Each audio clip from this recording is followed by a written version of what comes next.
Sasa huyu mtu ambaye ni bandia wamemtengeneza, baada ya kuwa wamemtengenezea aidha anjali ya kichawi ama ulevi wa kichawi ama mangojo ya kichawi, ni bila shaka atakufa yule mtu. Na akifa kwa sababu anafanana yule original, watu wa familia watakuja waone kwamba ndugu yao amegongwa na gari, ndugu yao alingojeka akafa, ndugu yao aligongwa na mawe akafa. Watamchukua waende kumzika. Baada ya kuwa wamemzika, sasa watachukua hawa wachawi sasa ambao wanafanyanga miujiza, watachukua yule ambaye ni original, wanampeleka kwenye mashamba yao ya kichawi, kwenye magereza yao ya kichawi, kwenye kuzimu yao.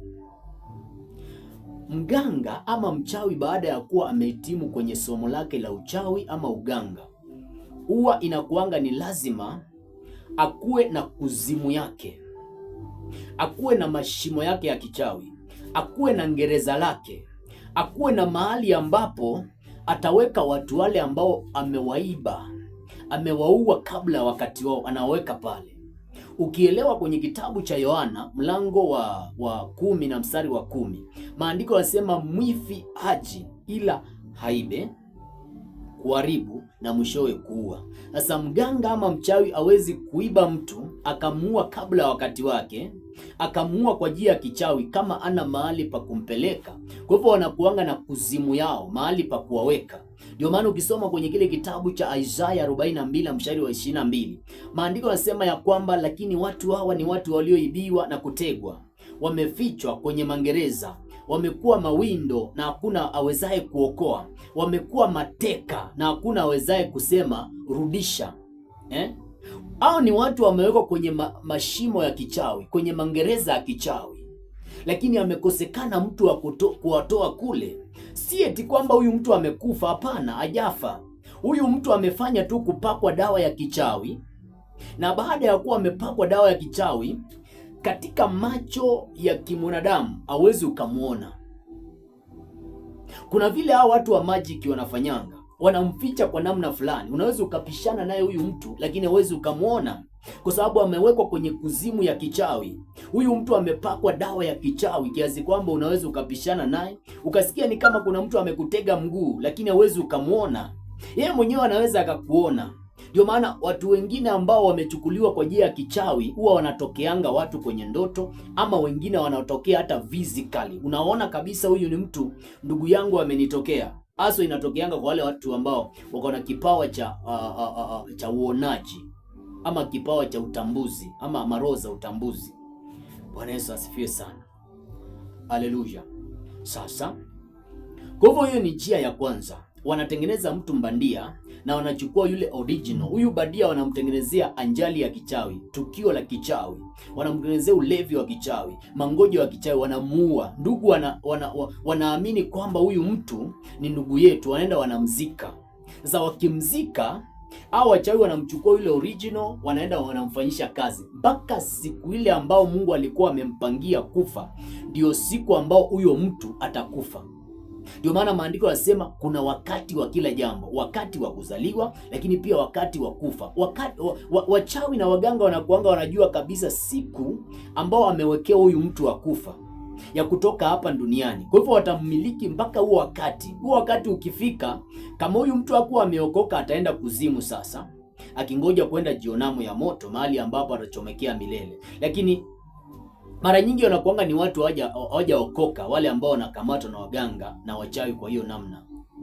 Bwana Yesu asifiwe sana.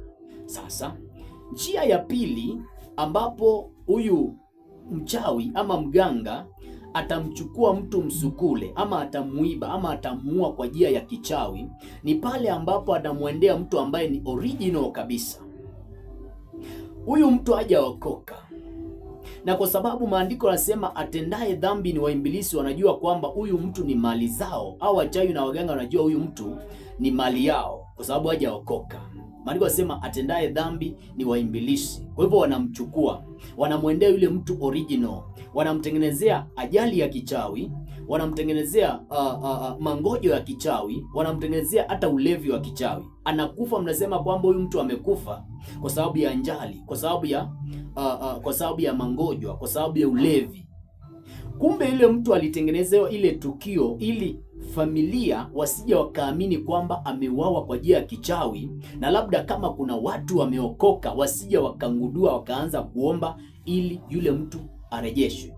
Kumbuka nimesema kwenye kitabu cha Isaya 42:22 maandiko yanasema ya kwamba lakini watu hawa ni watu kabisa, wameibiwa, wamefichwa kwenye mashimo, wamenaswa kwenye magereza, wamekuwa mawindo, hakuna aokoaye, wamekuwa mateka, hakuna mtu awezaye kusema rudisha.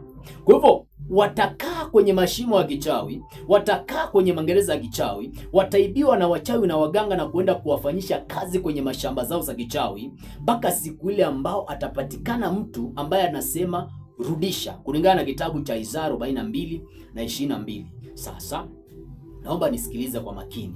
Kwa hivyo huyu mtu ambaye ni mtu original kabisa anatengenezewa anjali ya kichawi, anatengenezewa ungojo wa kichawi ama ulevi wa kichawi, ili familia wasingudue amekufa kwa sababu ya uchawi. Sasa huyu mtu atakufa, na kwa sababu wao wenyewe ndio wamechukua roho yake, baada ya kuwa huyu mtu ameenda kuzikwa katika kaburi, wanakuja usiku, wanafukua ile kaburi. Wakifukua ile kaburi, wanamtoa ule mwili ule mtu na wanarudisha roho yake, kwa sababu wao ndio walikuwa wamemiliki ile roho yake.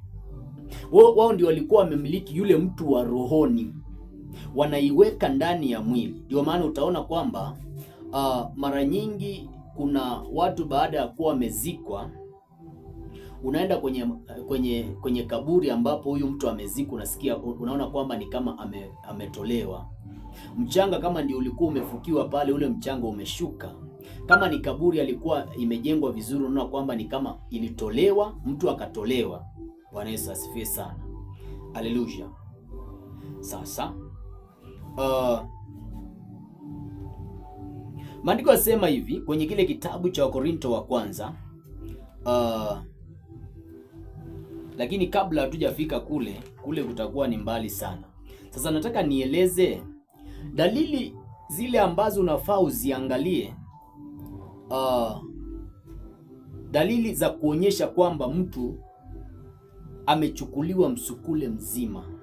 Kuna dalili fulani ambazo lazima uziangalie ili ujue kwamba huyu mtu hajakufa kifo cha kimungu, amechukuliwa kwa njia ya kichawi. Dalili ya kwanza ni pale ambapo utaenda kwenye kaburi lake baada ya kuzikwa, ukapata kwamba yule mtu kaburi lake limetolewa mchanga ama mchanga umeshuka. Hiyo ni dalili ya kwanza ambayo mara nyingi inajidhihirisha sana. Dalili ya pili ni pale ambapo ukiangalia kwenye jeneza la yule maiti, wakati ule ambapo mara nyingi maiti wanaonyeshangwa, wanafunguliwa jeneza ama sanduku inafunguliwa, watu wanapita wakiwa wanaangalia.